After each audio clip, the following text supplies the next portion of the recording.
체포동의안 투표에 이어 지금 국회에서는 대정부 질문이 이어지고 있습니다. 안건은 후쿠시마 오염수, 선관위 채용 비리 등 다양한데요.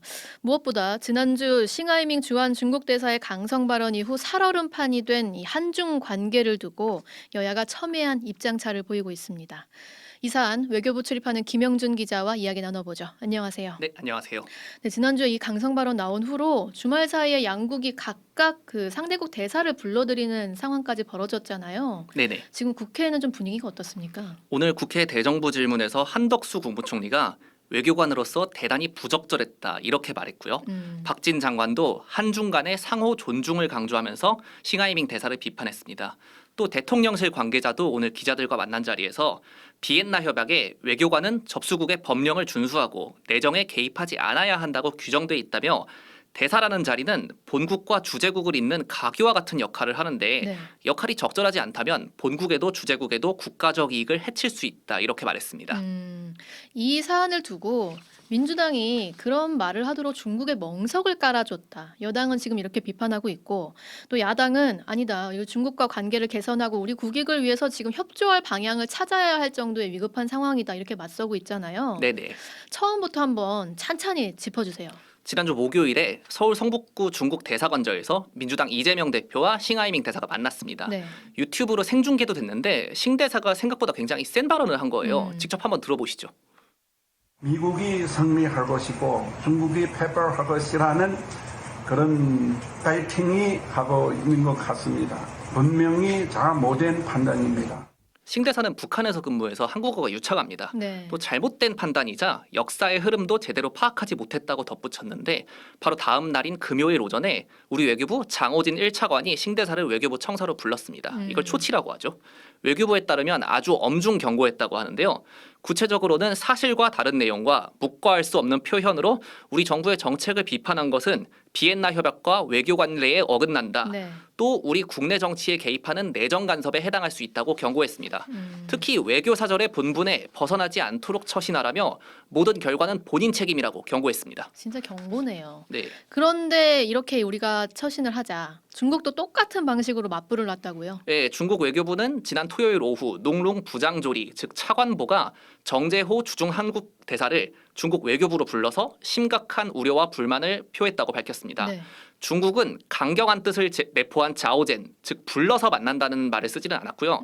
그 대신에 외젠, 그러니까 회동을 약속하고 만난다 이런 말을 썼는데 네. 뭐 이러나 저러나 불러서 항의했다는 건 마찬가지인 것 같고요.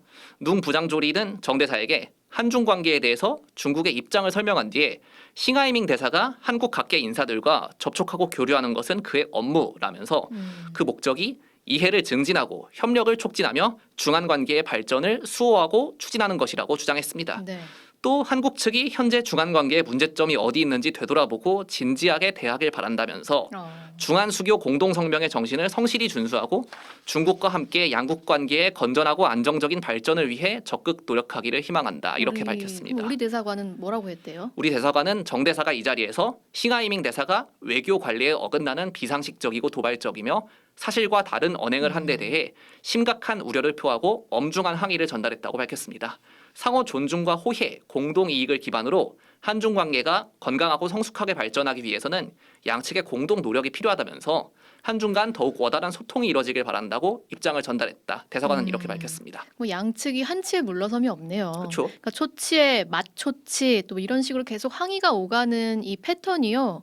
지난 4월에 윤석열 대통령 인터뷰 때도 나타났던 거잖아요. 네, 맞아요. 당시 윤 대통령이 국빈 방미 직전에 공개된 로이터 통신 인터뷰에서 대만 해협의 일방적 현상 변경 절대 반대한다고 언급했는데요. 네. 여기에 대해서 중국 외교부의 왕원빈 대변인이 브리핑에서 부용치회라는 사자성어를 인용해서 타인의 말참견을 허용할 수 없다고 했는데 이게 외교적 언사치고 상당히 무리한 얘기입니다. 그렇죠. 그러자 우리 외교부도 심각한 외교적 결례라면서 맞받아치고 이번에 문제가 됐던 싱하이밍 대사를 초치해서 항의했는데 그러니까 외교사령탑인 친강 외교부장이 불장난을 하면 불타 죽는다면서 또 대꾸를 했고요. 네네. 다만 이런 대립 국면이 윤 대통령의 국빈 방미 때 관심이 모두 거기 쏠리니까 유야무야 일단 넘어가긴 했는데 이번에 다시 재점화된 겁니다. 자, 그렇지 않아도 이런 중국의 폭력적인 외교 행태를 두고 그 유명한 선전 영화 있지 않습니까? 전랑, 네, 그 늑대전. 늑대 전사 이 말에 비유하기도 하는데 어떤 이유에서 지금 상황이 이렇게까지 왔을까요?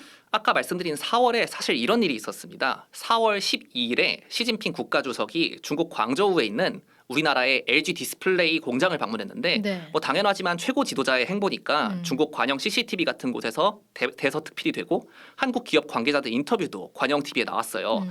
중국은 최고 지도자의 체면을 굉장히 중요시합니다. 네. 뭐 안 그런 나라가 있을까 모르겠습니다만은 그리고 또 비공식 접촉이 굉장히 흔해요. 그런데 최고 지도자가 한국 기업의 현지 공장까지 방문했는 성의를 보였는데 호응이 없다. 오히려 대만처럼 민감하게 생각하는 문제를 계속 언급한다. 이렇게 생각했다는 분석이 나와요. 네. 경남대 극동문제연구소의 중국 전문가인 이상만 교수입니다. 시진핑이 직접 광동성 광주의 LG 디스플레이 공장을 갔단 말이야. 근데 그건 어떤 시그널이냐면 이렇게 내가 성의를 보이니까 너네도 여기에 맞는 성의를 보여라. 그러면 윤 대통령이 뭘 한번 언지를 줬어야 될 거 아니야. 그거 없이 그냥 미국하고 그냥 막 일방으로 나가버린 거예요. 실제로 뭐 시점상으로 보면은 시 주석이 LG 디스플레이 공장을 방문한 뒤에 아까 언급했던 윤 대통령의 로이터 통신 인터뷰가 공개되면서 한중 관계가 한바탕 곤혹을 치렀거든요. 네네. 또 그 한미 정상회담에서 워싱턴 선언이 나오는 등 한국이 미국과 더욱 밀착하는 움직임을 보이자 주한 중국 대사 입으로 견제에 들어갔다는 그런 해석이 나오는 거고요. 뭐 중국 입장에선 나름 한중 관계를 개선해 보자 뭐 이런 생각 자체는 있었던 것 같아요. 개선이요. 어떤 시도 있었죠? 이게 거절당하긴 했는데 한동훈 법무부 장관을 주한 중국 대사관에 초청했다고 합니다. 이건 정권 실세에 대한 일종의 비공식 접촉이라고 볼 수가 있어요. 네네. 그리고 사실 외교나 정보계통에서 비공식 접촉은 드문 일이 아닙니다. 원래 외교는 51대 49의 예술이라는 말이 있는데 네. 이기더라도 근소한 차이로 이기고 지는 쪽 체면도 차려줘야 된다. 이건 외교가의 상식입니다. 그런데 한국이 최소한의 성의조차 보이지 않으니 중국에서도 강경하게 나온 것이다. 뭐 이런 해석이 나오는데요. 뭐 원론적인 이야기지만 소통을 강화해야 된다. 이렇게 전문가들이 지적하는데 소통을 하려면 결국 어떤 물고 계기가 있어야 되고 그걸 또 양측에서 서로 호응해야 가능합니다. 그런데 어떤 그 계기가 있거나 만들어지지 않는 이상 이런 상황이 계속될 가능성은 높아 보입니다. 한미일 공조 강화하더라도 이런 외교적인 스탠스 꼭 취해야 된다는 말씀이네요. 여기까지 듣죠. 김영준 기자였습니다.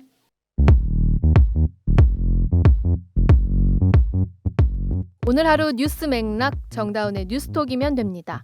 유튜브 노컷 채널 알림 설정하시면 매일 오후 5시 30분 실시간 참여하실 수 있습니다.